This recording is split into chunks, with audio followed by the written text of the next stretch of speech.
මම රොෂාන් නිමදෝ මම පිළියන්දන ඉඳලා ආවේ. මම ඉරිදා ආවේ. මම ඉරිදා උදේ මම හිතන්නේ දවල් 2ට විතර ආවේ. මට තිබ්බ අසනීපේ මට ප්‍රෙෂර් බැහැලා කියලා මම දන්නේ නැහැ. මට ඔළුව උස්ස ගන්න බැරි වුණා. මට පේන් ගතියක් ආවා. එතකොට ළඟම තිබ්බ හොස්පිටල් එක මේක. මම මේකට කලින් ඇවිල්ලා තිබුණ නැහැ. ඊට පස්සේ මගේ තිබ්බ කන්ඩිෂන් එක අනුව මගේ ගෙදර කට්ටිය ඩිසයිඩ් කරා මෙතනට එක් කරන් එන්න.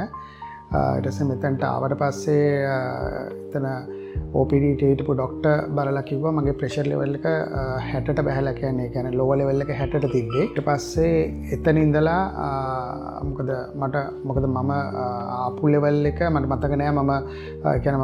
මට මතකයි ඇඩ්මිට් වෙනවා. නමුත් මම ඔළුව කෙලින් කරගන්න පුළුවන් තත්ත්වෙ නෙමෙයි හිටියේ. මට කියන්නේ පේන්ට් වෙන ගතියක් එක්ක මට වම වෙන ගතියක් ඒ වගේ අන්කන්ඩිෂන් තත්ත්වෙ තමයි මම ආවේ.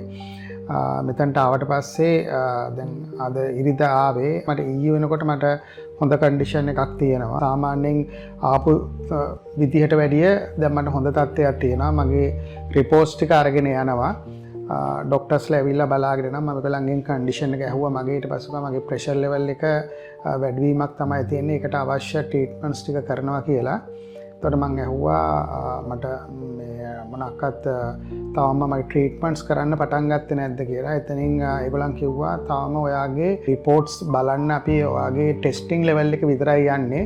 නිකන් ටැබ්ලට්ස් දීලා වාට තේරුමක් නැහැ. ඔයාගේ ටෙස්ටිං කරලා ඔයාගේ තියෙන අසනීපය අයිඩෙන්ටිෆයි කරගෙන ඒක රූට් එක මොකක්ද කියලා දැනගෙන ඊට පස්සේ තමයි බෙහෙත් කරන්න කියලා මම ඒකට සැටිස් වුණා. මොකද ටැබ්ලට්ස් ගොඩක් බොනවට වැඩිය මගේ රෝගය මොකක්ද කියලා අඳුරගෙන ඒකට අවශ්‍ය කරන විදිහට ට්‍රීට්මන්ට් පටන් ගන්න එකට මම කැමතියි. මම ඒකට එකඟ වුණා. ඒ ටික කරගෙන යනවා. දැන් දිගටම ඒගොල්ලන් රිපෝට්ස් ගත්තා. අදත් මම හිතන ටෙස්ටිං වගේක් කරන මේ මොහොත වෙනකත් මට මගේ ප්‍රෙෂර් ලෙවල් එක බලන්න ටෙස්ටිං මැෂින් එකක් දාලා තියෙන්නේ. ඒ අතින් මේකේ ඩොක්ටර්ස්ලාගේ ට්‍රීට්මන්ට් පැත්ත මම හරි සතුටුදායකයි. ඒගොල්ලන් හරි ෆ්‍රෙන්ඩ්ලි කතා කරන්න පුළුවන් ඕනලා කොහොමද පැහැදිලි කරලා දෙනවා. ස්ටාෆ් එකත් හොඳයි. මොකද මම අද මේ තුන්වෙනි පාර හොස්පිටල් ඇඩ්මිට් වුණ එක රෝග සඳහා. එතකොට අනිත් හොස්පිටලත් මම ඉඳලා තියෙනවා. නමුත් මේ ස්ටාෆ් එක හොඳයි, හරි කාරුණිකයි. කියන්නේ මේක ක්ලීන් කරන අය මිනිස්සුගේ ඉඳලා නර්ස්ලා ඔක්කොම හරි කාරුණිකයි. කැම ටික අරන් එන කට්ටියකින්ද ඒ කට්ටිය ඔක්කොම හරි කාරුණිකයි, හරි ෆ්‍රෙන්ඩ්ලි කතා කරලා ඕන දෙයක් කතා කරන්න පුළුවන්. ඒ වගේ හරි ෆ්‍රෙන්ඩ්ලි ස්ටාෆ් එකක් ඉන්නේ.